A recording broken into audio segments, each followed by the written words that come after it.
Good morning, everybody. Welcome to the Cannabis Insider. I'm Bob Hoban, and I'm here with my partner, Jeffrey Friedland. And this is the first episode of 2018, and it's good to be back. What happened on Thursday, January 4th, was perhaps the most significant event from the federal level in the marijuana industry that we've seen in quite some time. Certainly the most impactful event of 2018. What happened on January 4th was that our U.S. Attorney General Jeff Sessions issued a memo, and that memo revoked three very key policy memos that provided guidance to U.S. attorneys across the country and provided stability for the United States-based cannabis economy. Those memos, the Cole memo, there were two, and the Ogden memo, were expressly revoked, meaning there's no guidance for U.S. attorneys right now. What those memos did was it provided very specific steps that governed how U.S. authorities would look at the cannabis industry. There were 9 specific points, but in a nutshell, is if state businesses were strictly complying with their state laws, then the U.S. government would not step in based on these memos. So on January 4th, Mr. Sessions issued this letter to revoke, to expressly remove those topics. Again, very significant event, and we're going to devote a large part of this show in 3 distinct segments to that end. Jeff, what happened, and was this an expected event? You know, Bob, it's a horrible way to start the new year. I'm sure your phone was ringing off the hook, and all the lawyers with your firm's phones were ringing off the hook. Mine certainly was. This was not expected. It was not expected at all. You know, you and I have discussed over the past 9-10 months the fact that the uncertainty at the federal level is an issue. It was always like a storm cloud, Bob, hanging over this industry. It was a storm cloud hanging over investors wanting to do things because the illegality of cannabis at a federal level. And, you know, what's really interesting is we talked about, I think in September and October in one of our programs, Bob, you know, we talked about what are investors looking for? What are investors doing? And a lot of investors came into this market in September and October. Why, Bob? Because they said, you know, Trump's been in office since January, hasn't done anything overtly against the industry. Sessions has been Attorney General since January, nothing overt. Let's start writing checks. They wrote checks. They relied to a large extent on the Cole memos. The rug got pulled out from them on Thursday, Bob. There's been a lot of speculation as to why this happened, and so far it really is just speculation. But let's talk a little bit about that. The fact that this occurred on January 4th was not coincidentally a few days after we saw legalization from an adult use perspective in California, and we saw seemingly normalized coverage of marijuana use in the national press, CNN in particular, from New Year's Eve on December 31st, and a lot of coverage of celebrations and sales and people consuming cannabis in California.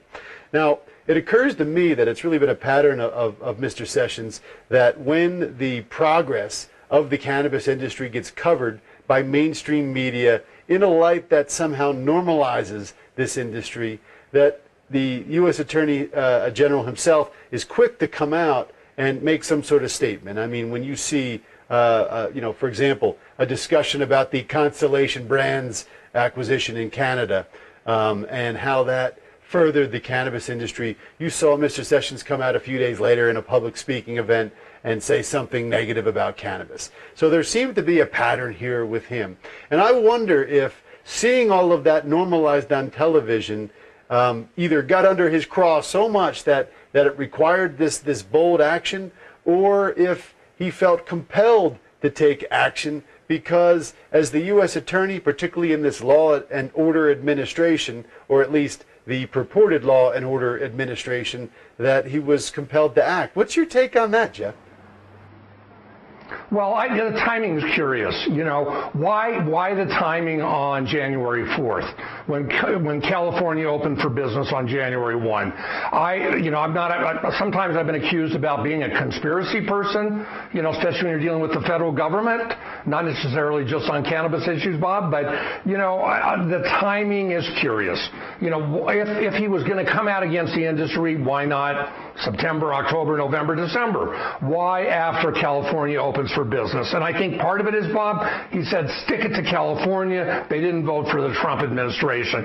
Just like he did with the ceiling on property tax exemptions in the tax bill that went through, sticking it to New York, New Jersey, other high property tax states, and California.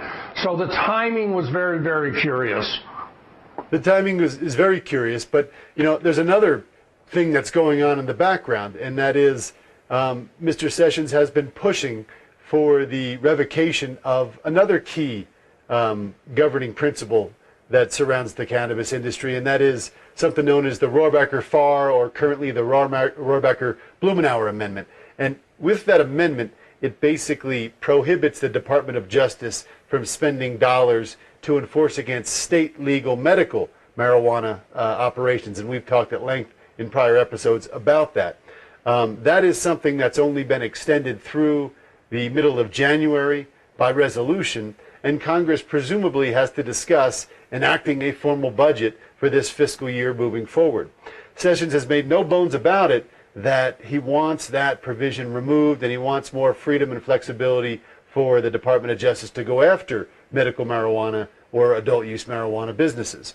Do you think that this was done in some sort of fashion to impact Congress in that debate or that discussion? Well, yes and no. We've seen, it's interesting, Sessions has publicly indicated before that executive action of the president, including, items such as the Cole memo, should not be used to legislate or make policy, but to clarify policy. And that's very significant. And I think you're absolutely right. Sessions has publicly said, if you don't like the laws, essentially don't shoot the messenger. Tell Congress to fix it. And, on Thursday afternoon, we saw our senator here from Colorado aghast at the action that Sessions said and said, well, we're going to hold up approval of new judges, everything else. Instead of looking himself in the mirror, Bob, and saying, I'm going to put a bill in, I'm going to get across the aisle support to change federal cannabis policies. So this totally comes back to Congress. It totally throws it at Congress. Now, with the 60% of the American public in favor of legalization of recreational or adult use, with Rohrabacher, good for 2 more weeks, maybe they throw in the next either continuing resolution or budget that Rohrabacher would, essentially preclude federal resources, people, and money, both against medical, the way it is currently, as well as adult use. Maybe that's what this forces, Bob. Well, that's certainly interesting what the implications could be. But in a nutshell, what Sessions did on January 4th was not a change in the law. It's important to remember that. The law remains the same. As it relates to marijuana, marijuana remains unequivocally a controlled substance under our federal law. This policy revocation does not impact industrial hemp, which is important to note, but focusing on marijuana, it doesn't change the law. So what did these policy memos mean to the industry prior to being revoked? Well, Bob, I think we're going to talk about that in our next segment. We're going to talk about the impact, because there's a huge impact on participants in the industry, growers, processors, retail sales dispensaries, ancillary businesses, huge impact on consumers. People wanting to walk in off the street and buy, either buy recreational or adult use marijuana, and tremendous impact, which is what I'm mostly focused on investors and what it does for investors. So, Bob, let's cover that in detail in our next segment. Absolutely. So we've covered what happened on January 4th. And in our next segment, we'll talk about the impact and the practical effect and the implications of this action. As always, you can find this segment and many others on our website, cannabisinsider.tv, and we look forward to seeing you in the next segment.